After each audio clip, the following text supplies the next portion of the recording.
Il y a les vieux, les jeunes vieux, les vieux qui se sentent jeunes et les jeunes déjà vieux. La vieillesse ne serait donc pas une question d'âge. C'est ce que nous allons chercher à savoir en répondant à la question « Les vieux sont-ils tous vieux ?»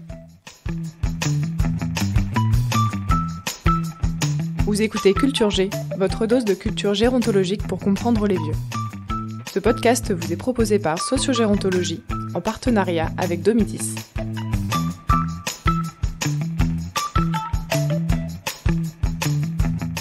Chose curieuse que vous avez peut-être remarqué en parlant avec eux, ils se sentent souvent plus jeunes que leur âge. Et quand on leur demande leurs secrets, à ces vieux, ils disent que ce n'est pas une affaire d'âge. Pourtant, à regarder la définition la plus basique du mot, si le vieux est une personne qui a vécu longtemps, alors tous les vieux sont vieux. Les Français, quant à eux, pensent que l'on devient vieux à partir de 69 ans. Nous cesserions donc d'être jeunes passé la barre des 70 ? À 69 ans, vous êtes encore jeune, et à 70, vous êtes devenu un vieux. Un peu arbitraire, non ? On ne peut pas réduire les personnes âgées à un âge comme on ne peut pas réduire les jeunes à un âge. Vous conviendrez que, chez les moins de 25 ans, avoir 10, 15 ou 25 n'a rien à voir. De même, avoir 70, 80 ou 90 n'a rien à voir. Donc les vieux ne sont pas tous vieux, tout simplement, car il ne s'agit pas d'une population homogène. De plus, l'âge est pluriel et dynamique. Un individu cumule plusieurs âges qui évoluent au fil des années. Il y a l'âge chronologique, l'âge social, l'âge biologique. L'âge chronologique d'abord, celui lié à notre date de naissance et qu'on ne peut donc pas effacer de notre carte d'identité, même si certains aimeraient bien. L'âge social ensuite, celui que l'on nous donne, qui transparaît dans notre aspect ou notre attitude, parfois incroyablement à côté de la plaque. L'âge biologique enfin, illustré par le proverbe « on a l'âge de nos artères », et qui se mesure grâce à différents marqueurs biologiques, en lien avec l'état de nos organes. 3 âges donc qui peuvent être différents les uns des autres. L'écart entre l'âge chronologique et biologique est le plus intéressant, car selon une étude de Daniel Belsky parue en 2015, pour une personne de 38 ans, il peut varier de moins de 30 à plus de 60 ans. Imaginez avoir 30 ans en âge réel et 60 ans en âge biologique. Qu'en sera-t-il quand vous en aurez réellement 60 ? L'auteur de cette recherche nous explique que l'intérêt de mesurer l'âge biologique est de diagnostiquer des maladies plus tôt.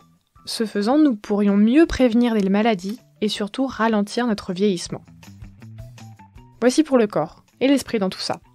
On entend souvent que l'âge c'est une question de mental, que pour ne pas être vieux, il faut rester jeune dans sa tête. Faut-il alors ressortir ses Playmobil et écumer les festivals ? Ces caractéristiques, bien qu'elles soient susceptibles de représenter la jeunesse, ne représentent pas cette idée de rester jeune dans sa tête. Tout simplement parce que ça ne veut rien dire.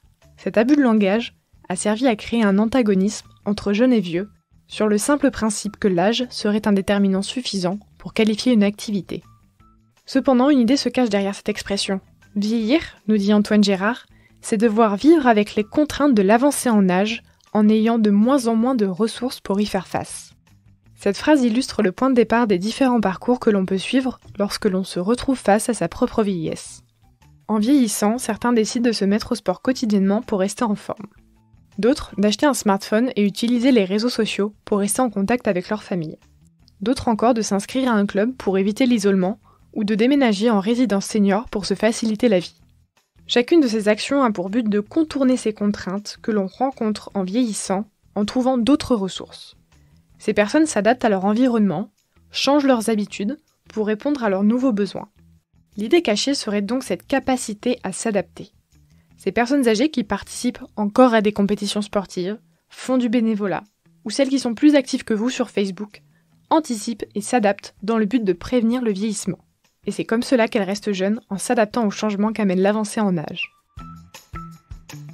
Alors non, tous les vieux ne sont pas vieux, car la vieillesse n'est pas une question d'âge. Il faut arrêter d'avoir peur du vieillissement et comprendre que la quête du bien vieillir est une illusion. Être vieux, c'est voir son corps et son esprit changer. L'enjeu est donc de s'adapter à ces changements et d'apprendre à vieillir avec, parce qu'il y a autant de façons de vieillir qu'il y a de personnes.